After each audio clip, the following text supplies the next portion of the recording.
Okay guys, so I'm going to tell you a little story about this 23-year-old kid. He was lost, he was aimless, he was falling short on expectations that he once placed on himself. And, he really wanted to let his family be proud of him. And up until that point, he never really placed much value on educating himself, which is the topic of what I'm going to talk about today. He was at a life where he was all wrapped up in being social, drinking, out partying, what the current trends were, and had absolutely no clue about where his career would go. Just basically working odd jobs, getting by. That 23-year-old kid would be me. I thought the best solution at that time was to, go ahead and just run and move to San Diego, and that would solve all my problems by going somewhere new. But I found out that wherever you go, there you are. And so one night I was sitting in my apartment working two dead-end jobs as a teller at the bank and a server, which, again, nothing wrong with that, but that's not where I ultimately wanted to go.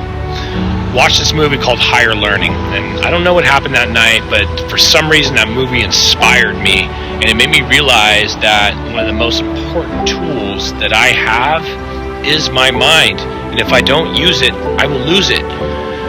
So at 23 years old, that very night, I decided I would stop drinking and living the party life, and then very next morning I went for a nice run, and I went to the library, and I picked up every book that would spark my curiosity. Didn't think about where I wanted to do as a career. I got really curious. So what I want to talk about is my intellectual life. It's really about growing my mind and learning by immersing myself in situations and around people that, are going to keep me curious, keep me hungry, stimulate my thinking. This year, at 41, is a year that I am very hungry again, just like that 23-year-old back in San Diego.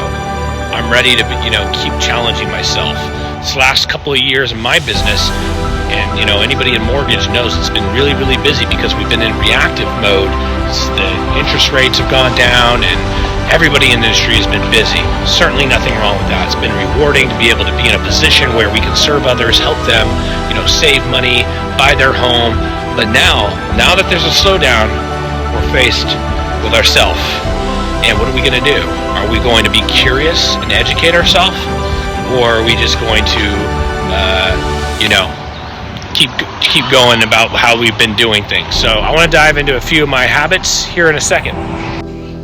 Okay, so here we are in a new place. We got the goals that we want to cover here for our intellectual mind. So the first goal is reading 2 books a month, one for business purposes and one for personal. And the key is to make sure I take notes so that I can develop future content.